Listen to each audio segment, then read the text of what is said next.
শ্রদ্ধা জগৎ জননী শ্রী শ্রী বড় মায়ের রাতুল চরণে আমার আভূমি প্রণাম নিবেদন করি। পরম পূজ্যপাদ শ্রী শ্রী বড়দার রাতুল চরণে আমার শতকোটি প্রণাম নিবেদন করি। পরম পূজ্যপাদ আচার্যদেব শ্রী শ্রী দাদার শ্রী চরণে আমার শতকোটি প্রণাম নিবেদন করি।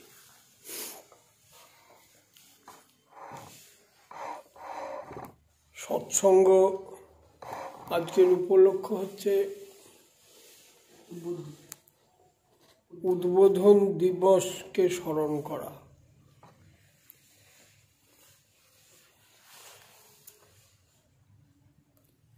পরমদয়াল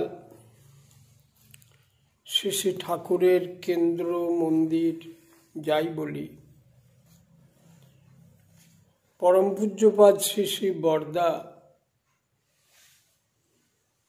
তিনি একজনকে একবার চিঠি লিখছেন, তার মধ্যে লিখছেন যে পরমদয়াল শ্রী শ্রী ঠাকুরের শ্রীচরণে আমার প্রার্থনা যাতে সারা ভারতবর্ষে শ্রী শ্রী ঠাকুরের প্রতিষ্ঠাকল্পে কেন্দ্র মন্দির শত শত নির্মিত হয়, সেখানে মানুষ যে প্রভুর গুণকীর্তন করে, প্রভুর কথা বলে, গুরু ভাইরা, দাদারা ও মায়েরা তারা সমবেত হয়। সমবেত হওয়ার উদ্দেশ্য হচ্ছে এই যে পারস্পরিকতার ভেতর দিয়ে আমরা শ্রী শ্রী ঠাকুরের প্রেম, ঠাকুরের দয়া আমরা আলাপ আলোচনা করি।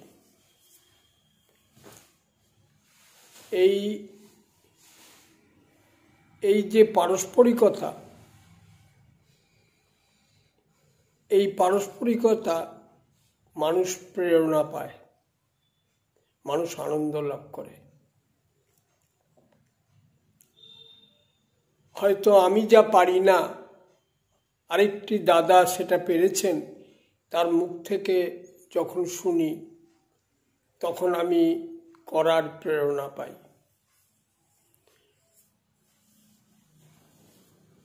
অনেক দিন আগে, আজ পরমদয়াল শ্রী শ্রী ঠাকুর থাকাকালীন তিনি বহুজনকে বহু বিষয়ে আশীর্বাদ করেছেন। আশীর্বাদ, কাউকে কাপড় চাইতেন, কাউকে টাকা চাইতেন, কাউকে হয়তো সোনার গয়না দিতে বললেন, কাউকে বই চাইলেন। এই বিভিন্ন রকম তার আশীর্বাদ পরিপালন তখন করার সুযোগ ছিল।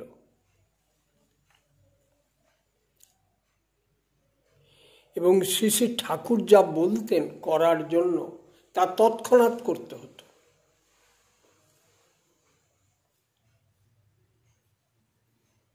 দেরি করলে তিনি অখুশি হতেন। এই যে দেরি করলে তিনি অখুশি হতেন, এটা পরম পূজ্যপাদ শ্রী শ্রী বড়দার ক্ষেত্রেও দেখেছি, পরম পূজ্যপাদ আচার্যদেব শ্রী শ্রী দাদার ক্ষেত্রেও দেখেছি। আবার পরম পূজনীয় বাবাইদাও, আমি ঘটনাগুলো বলছি একে একে।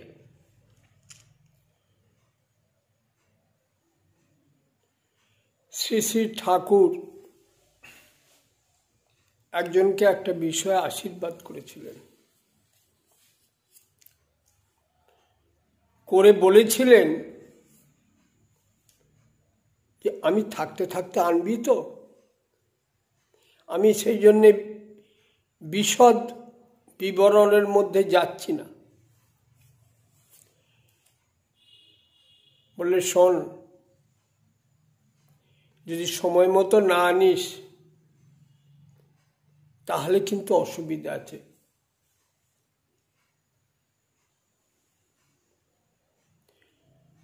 পরবর্তীকালে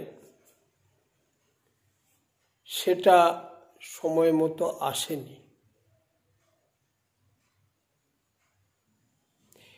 তাতে তার পরিণামটা ভালো হলো না, সেটা চোখের সামনে দেখলাম। যে গুরুর যেটা আদেশ করছেন বা আশীর্বাদ করছেন, তার এই আদেশ বা আশীর্বাদ পরিপালনের মধ্যে আমার তথা আমার পরিবেশের বহুজনের মঙ্গল নিহিত আছে। শ্রী ঠাকুর এক জায়গায় বলছেন যে হনুমান প্রতি পদে পদে শ্রীরামচন্দ্রকে খুশি করার জন্যে অসম্ভবকে সম্ভব করেছেন। অমন্তর ভক্ত একজন হয় না।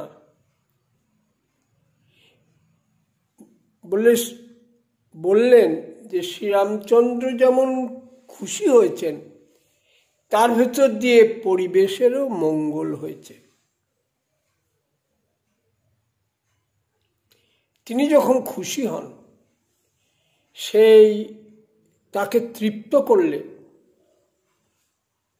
যিনিই করুন তিনি যেমন মঙ্গলের অধিকারী হন এবং সঙ্গত অনেক মানুষ তারাও মঙ্গলের অধিকারী হয়। জামালদায় মন্দির করার আশীর্বাদ করেছিলেন পরম পূজ্যপাদ শ্রী শ্রী বরদা। মন্দির উদ্বোধনের আগের দিন তিনি পৌঁছালেন। পৌঁছে সব ঘুরে ঘুরে দেখলেন। তখন তার শরীর ভালো ছিল। সেটা 1980 সাল।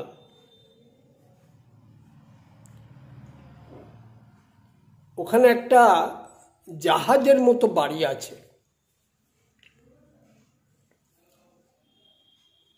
সেই বাড়ির 3 তলায় উঠে শ্রী শ্রী বরদা সামনের দিকে তাকিয়ে বলছেন যে এই কাজে যারা, মানে এই মন্দিরের কাজে যারা অর্ঘ্যদান করেছে তাদের মহামঙ্গল হবে, মহামঙ্গল হবে, মহামঙ্গল হবে। এটা শ্রী শ্রী বরদা ওইখানে বলেছিলেন। প্রকৃতই সেই জামালদা করার ভেতর দিয়ে স্থানীয় একটা অজ পাড়াগ্রাম, আজকে সেখানে প্রায় ছোটখাটো শহর হয়ে গেছে। ভেতরে একটা বাজার ছিল। আমরা রাত্রির বেলা 11:30-12টার সময় আমাদের কিছু প্রয়োজনীয় জিনিসপত্র কিনতে যেতাম। সেই মন্দির করতে যে নর্থ বেঙ্গলের বহু মানুষ কর্মী হয়ে গেল। বহু কর্মী যারা নিষ্ক্রিয় ছিলেন বা তেমন সক্রিয় ছিলেন না, তারা সক্রিয় হলেন এবং ইষ্টকাজ যে এরকমভাবে করতে হয়, নিজের যথাসর্বস্ব দিয়ে এবং এই মানুষের কাছে অর্ঘ্য সংগ্রহ করে, এই ধারণাই তাদের ছিল না। কত মানুষের যে পরিবর্তন হলো, কত মানুষ যে তাদের চেতনা জাগলো, তারই ইয়ত্তা নাই। এই যে তার আশীর্বাদ পরিপালন, তাকে খুশি করা, শ্রী শ্রী ঠাকুরের একটা বাণী আছে, love without love service is ever sterile. ভালোবাসা আছে অথচ ইষ্ট প্রীত্যর্থে কর্ম নাই, সেই ভালোবাসা বন্ধা। ঈশ্বর তোরে বাসেন ভালো, তাতে তোর কি? তুই যদি না বাসিস ভালো, সব ছায় ঢালা ঘি।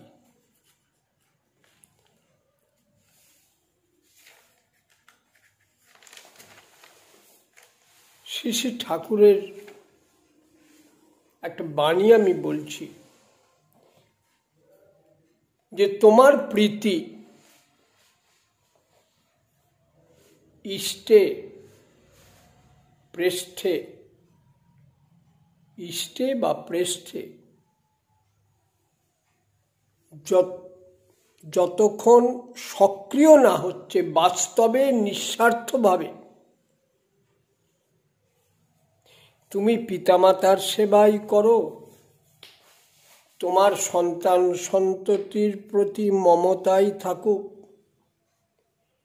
তোমার স্বামী ভক্তি থাকুক বা স্ত্রী প্রীতিই থাকুক, অর্থ সম্পদ মান মর্যাদা যাতেই অনুরক্ত হও, এসবই কিন্তু নিয়তির নিগ্রহ ছাড়া আর কিছু নয়। আসক্তি নিগর নিবদ্ধতায় দুর্দশা দুর্মদ মর্দনে নিপীড়িত হতেই হবে তোমাকে, কারণ সে অনুরাগ সত্তা সংকর্ষণী না হওয়ায় নিরর্থক শোষণ সংশ্রয়ী। দুনিয়াকে ভালোবাসো, ক্ষতি নাই, সকলকে ভালোবাসো, ক্ষতি নাই, কিন্তু সে সব ভালোবাসা যেন ইষ্টে কেন্দ্রায়িত নিবিড় প্রীতির প্রতিফলন হয় মাত্র, বহুত রেহাই পাবে।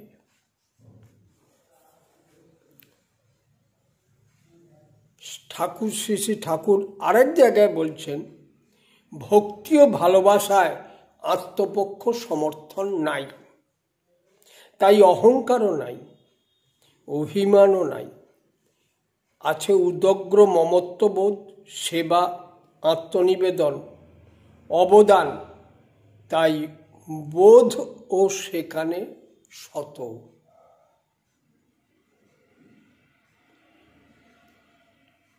এই যে আত্মপক্ষ সমর্থন নাই, মানে আমি হয়তো একটা দোষ করেছি বা দোষ করিনি, আমাকে দোষী সাব্যস্ত করা হলো, আমি তার প্রতিবাদ করলাম না, দোষ না করেও আমি দোষী হলাম, এইটা অন্তত এই জগতে তাই করতে হবে। সব অবস্থায় তাকে মেনে নেওয়া। সেই জন্য ভালোবাসার জিনিসটা হচ্ছে এই, যতক্ষণ আমি নিজেকে নিংড়ে না দিচ্ছি ততক্ষণ ভালোবাসা প্রকৃত ভালোবাসা হবে না। সর্বস্ব দিয়ে তাকে পেতে হবে এবং তিনি চান আমার সবটা। শ্রী শ্রী ঠাকুর এক জায়গায় বলছেন, যদি তাকে পেতে চাও নিজেকে অস্বীকার করো। যে প্রসঙ্গে আমি একটা কথা বলছিলাম, একটা ছোট্ট ঘটনা বলি, আজকের ঘটনা। দুপুরবেলা পরম পূজনীয় বাবাইদা আমাকে বললেন যে নবান্ন আছে, মা নলেন গুড় ঝোলা চেয়েছেন।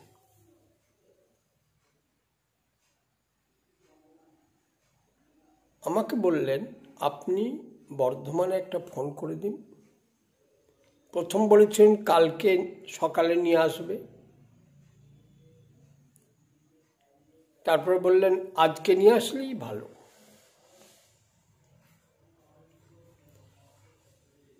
আমি সঙ্গে সঙ্গে বর্ধমানে গোবিন্দদাকে ফোন করলাম যে নিয়ে আসতে হবে আজকেই, আপনি দেখুন পাওয়া যায় কিনা। বলে হ্যাঁ পাওয়া যাচ্ছে, আজকেই সেটা নিয়ে পৌঁছে দিতে হবে। এই যে যেটা বলেন সেটা তৎক্ষণাৎ করা, এইটা হচ্ছে ইষ্টকর্ম। যে আজকে রেখে দিলাম কাল করব, সেটা নয়। পরম পূজ্যপাদ শ্রী শ্রী বরদা কলকাতায় 67 বাড়িতে তখন আছেন। চান করা শেষ হয়ে গেছে, চান সঙ্গে তার নাতনি আছে, তিনি খুবই ছোট। চান করা শেষ হয়ে যেতে আমাকে ডেকে বললেন, শোন, কাল আমাকে একটা ছোট টুল বানিয়ে এনে দিবি এই জৈত্রীর চান করার জন্যে। আমার লাগে হ্যাঁ। বলে শোন, এইরকম হাইট হবে বলে আমাকে তিনি বললেন।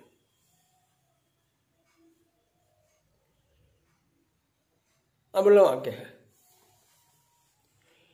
বিকেল 3:30টার সময়, সেদিন রবিবার, বিকেল 3:30টার সময় আমি যখন শ্রী বরদার কাছে গেলাম, ওই সময় প্রতিদিনই যেতাম, ডায়েরি লিখতেন তখন তিনি। যেটি আমাকে বলছেন, টুল এনেছিস? আমি হঠাৎ আকাশ থেকে পড়লাম। আমি তো ভেবেছি যে আজ রবিবার, আজ কোথাও কিছু পাবো না, কালকে দেখব। তৎক্ষণাৎই আমি সঙ্গে সঙ্গে প্রণাম করে বললেন, আগে আমি একটু আসছি। আর কিচ্ছু বলিনি। আমি সোজা চলে গেলাম শিয়ালদা মার্কেটে। কোনো দোকান খোলা নেই, একটা দোকান খোলা আছে। তাকে বললাম যে আমার একটা ছোট টুল বানিয়ে দিতে হবে। বললে আজ তো রবিবার হ্যাঁ, आज क्या होगा, आज कुछ नहीं होगा, কাল আইয়ে। তখন আমি তাকে 10 মিনিট ধরে যাজন করলাম, যেরকম আমার গুরুর আদেশ, আমাকে আজকেই নিয়ে যেতে হবে। তখন বলল আব বৈঠিয়ে। সে চলে গেল যে মিস্ত্রি কাজ করবে তার কাছে, তাকে ডেকে নিয়ে এলো। নিয়ে এসে তারপর টুল তৈরি করতে আরম্ভ করলো। ঠিক 7টা নাগাদ আমাকে সে দিয়ে দিল। 7টা 5-10 হবে এরকম। আমি সঙ্গে সঙ্গে টুলটা নিয়ে আমি সোজা 67-এর বাড়িতে। তারপর শিশু পিতৃদেবের কাছে যাওয়া হলো, যে বললাম আগে টুল এনেছি। টুল হাতে দেখেই বললেন, তবে যে বলছিলি আজ রবিবার। আমি বললাম আগে আমার বুঝতে ভুল হয়েছে। হাত জোর করে বললাম। তাহলে ব্যাপারটা হচ্ছে এই যে তিনি যখন কিছু বলেন সেটা সম্ভব। আমাদের আলস্য পরায়ণতার জন্যে বা অন্য কোনো কিছুর জন্যে আমি যদি সেটা দেরি করি, তাহলে ইষ্ট আদেশ পরিপালন করার সময় মতো হলো না।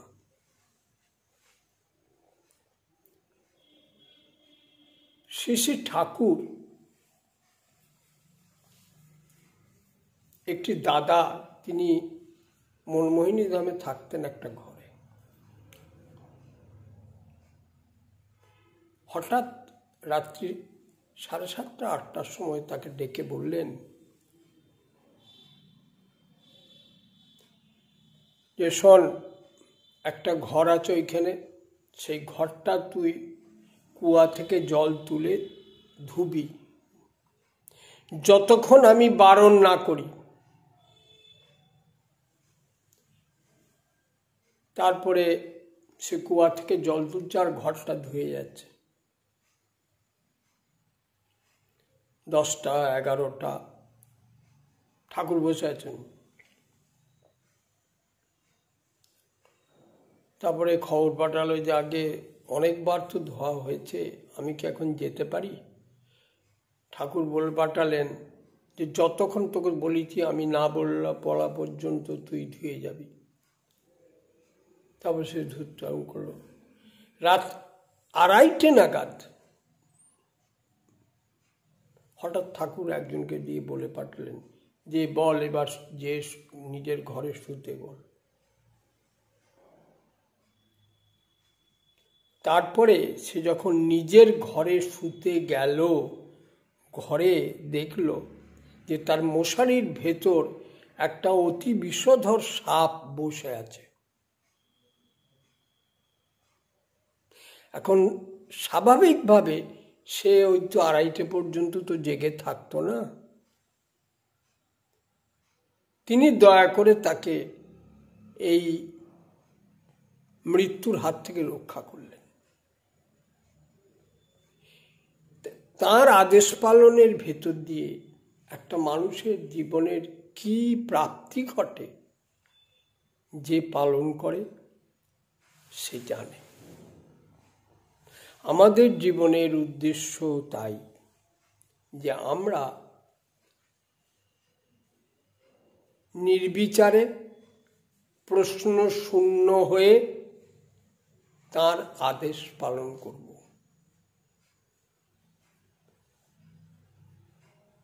শ্রী শ্রী ঠাকুর বলছেন, love is always unconditional and unexpectant. ভালোবাসার জগতে কোনো শর্ত নাই।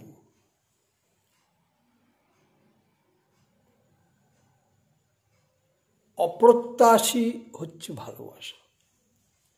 আমার কোনো চাহিদা নাই বিনিময়ে, তাকে ভালোবেসেই আমার আনন্দ। মা সন্তানের জন্যে যে করে সে কিছু প্রত্যাশা চায় না। কারণ হচ্ছে এই যে সন্তানের সঙ্গে মায়ের হৃদয়ের সম্পর্ক, হৃদয়ের সম্পর্ক যেখানে, সেখানে কনসিডারেশন বা ক্যালকুলেশন নাই। মস্তিষ্কের সম্পর্ক যদি হয় তাহলে কনসিডারেশন ক্যালকুলেশন আছে, কিন্তু হৃদয়ের সম্পর্ক যার সাথে সেখানে এটা নাই। আমাদের প্রিয় পরম শ্রী শ্রী ঠাকুরের সাথে আমাদের হৃদয়ের সম্পর্ক। সেই জন্যে সেখানে আমাদের কোনো প্রশ্ন নাই, কোনো চাহিদা নাই, কোনো প্রত্যাশা নাই। তিনি যা বলবেন সযত্নে তা পরিপালন করে তাকে খুশি করাটাই আমাদের উদ্দেশ্য। শ্রী শ্রী দাদা একদিন কথায় কথা বলছেন যে শ্রী শ্রী ঠাকুরকে পাবনা থেকে আসার 1 বছর পরে আমি ঠাকুরের সাথে প্রাইভেট করেছিলাম। প্রাইভেট করে ঠাকুরকে বললাম যে ঠাকুর আমি এখানে থাকবো না, আমি পাবনা চলে যাব।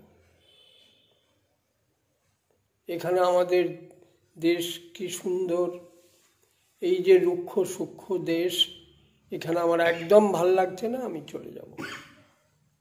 ঠাকুর বললেন পাগল, যে তাই কি হয় রে, সেখানে যে যাওয়া যাবে না, আর এইখানেই থাকবো আমরা। দাদা গল্প করতে করতে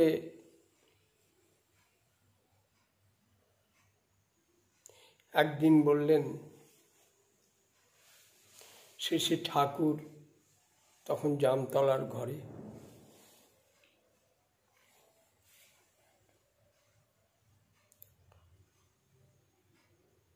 কেষ্টদা প্রমুখ অনেকেই ঠাকুরের সামনে আছেন।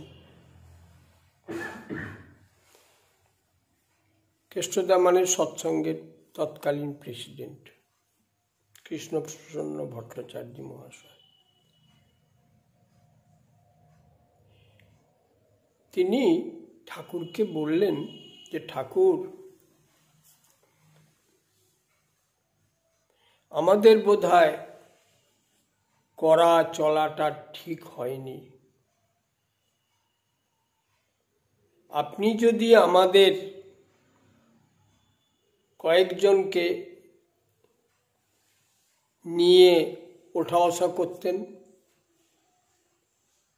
তাহলে আমরা আবার কয়েকজনকে নিয়ে তেমনভাবে করে তুলতে পারতাম যাতে আপনার আদেশ আমরা পরিপালন করতে পারি। আমরা এই যে সবাই একসাথে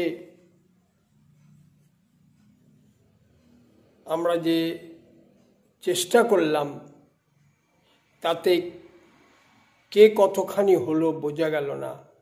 আর ইন্ডিভিজুয়ালি মানুষকে নজর না দিতে পারায় ব্যক্তি বৈশিষ্ট্য সব জায়গায় পরিপূরিত হয়নি, এইসব কথা বলছেন। মানে চলাটা ঠিক হয়নি, ভুল হয়েছে।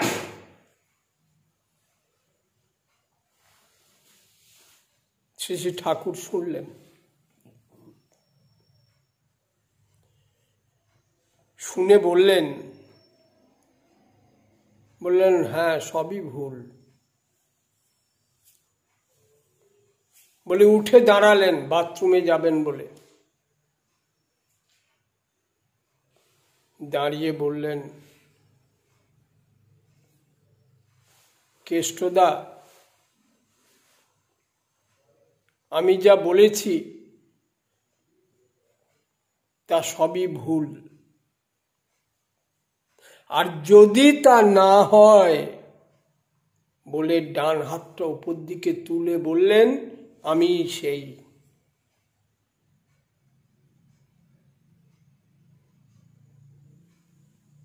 তখন সবাই নিস্তব্ধ হয়ে গেল। তাহলে এটা তিনি নিজে মুখে বললেন যে আমি সেই। আর তার কখনো ভুল হয় না, তিনি অভ্রান্ত।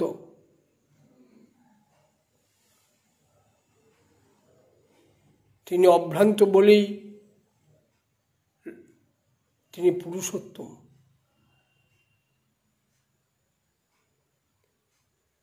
পরম পূজনীয় বাবাইদা এই দীক্ষার সময়ে বহু জায়গায় ঠাকুরের কথা বলেছেন। একটা কথা শিশি বর্দা আমাদেরকে বহুবার বলেছিলেন আমরা যখন পাখানজোর গেছিলাম, যে প্রতিটি মানুষের ঘরে ঠাকুরের আসনটা যেন ঠিক করে থাকে। ঠাকুরের আসন যেমন করে রাখা উচিত সেরকম যেন থাকে। পরম পূজনীয় বাবাইদা এই কথাও বলেছেন, সপ্তাহে একদিন অন্তত শুক্রবারটা বাড়ির সবাই যাতে একসাথে প্রার্থনা করে, সেটুকু করা উচিত। আমাদের ঘর সংসার, চাকরি, ব্যবসা যা কিছু থাকুক, সব কিছুর মূলে হচ্ছেন শ্রী শ্রী ঠাকুর। তিনি আমার প্রিয় পরম। তাকে বাদ দিয়ে আমরা কিছু চাই না, কিচ্ছু চাই না। দয়াল, আমাদের একটাই প্রার্থনা যে আমরা তোমাকে চাই, কিছু চাই না। কিছু চাই না কেন না, ঈশ্বর জানেন কার কি প্রয়োজন। বিনায়িত বৈধি চরণের ভেতর দিয়ে সবাই তা পেয়ে থাকে। তাই অন্বেষণ করো তাকেই প্রতিটি যা কিছুতে।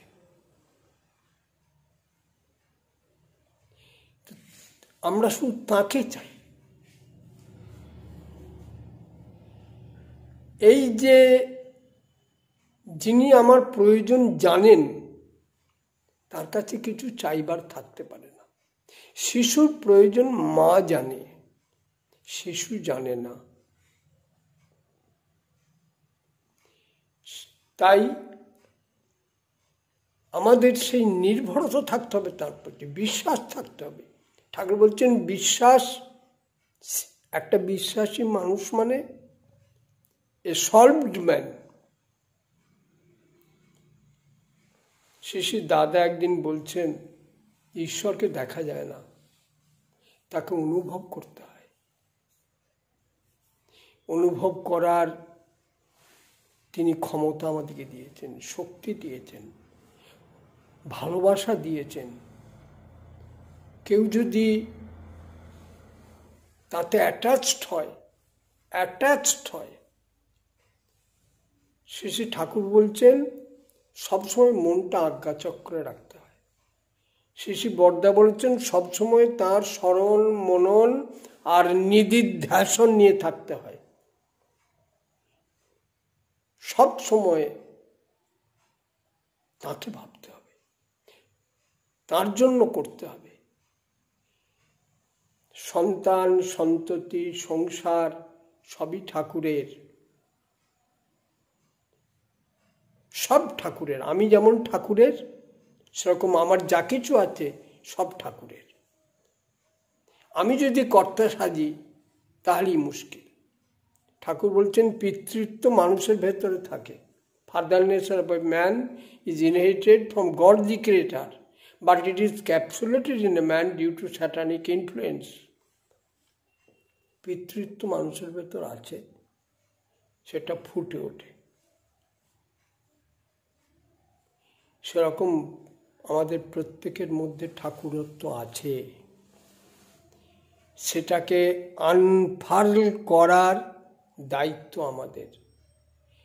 যে ঠাকুরকে আমরা গ্রহণ করেছি, তাঁর চরণে আশ্রয় লাভ করেছি, তিনি আমার প্রিয় পরম, তাকে যত ভালোবাসবো, তাকে যত খুশি করব, তাকে যত আমি আমার ঘর সংসার এবং পরিবেশের মধ্যে মানুষের মধ্যে তাকে সঞ্চারিত করতে পারবো, ততই আমার ভেতরের যে ঠাকুরত্ব সেটা জেগে উঠবে।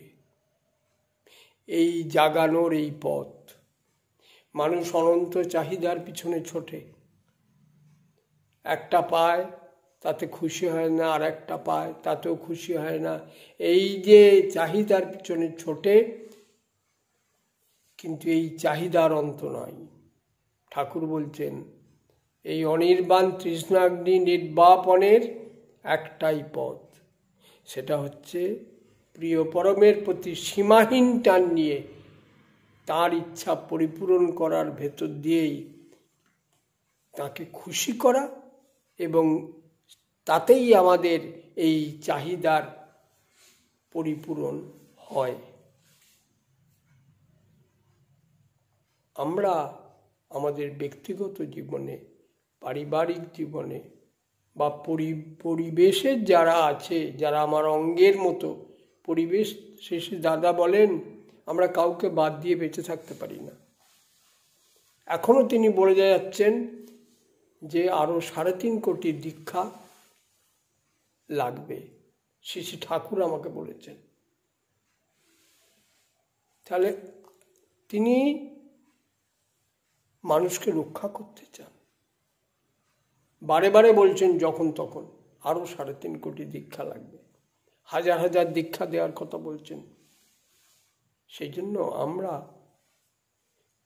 আচার্যদেবের ইচ্ছা পরিপূরণ করার মধ্যে দিয়ে আমরা আমাদের প্রিয় পরম দয়াল শ্রী শ্রী ঠাকুরকে খুশি করতে পারব, এবং তার মধ্যেই আমাদের ব্যক্তিগত জীবন, পারিবারিক জীবন তথা সামগ্রিকভাবে পরিবেশের প্রতি প্রত্যেকে সবাই আমরা সার্থকতা লাভ করব। পরম দয়ালের আশীর্বাদ পদ্মে আপনাদের সবাইয়ের সর্বাঙ্গীন মঙ্গল প্রার্থনা করি। আপনারা ভালো থাকুন আর নিষ্ঠা সহকারে আচার্যদেবের আদেশ পরিপালনে সবাই সক্রিয় হয়ে উঠুন। জয় গুরু।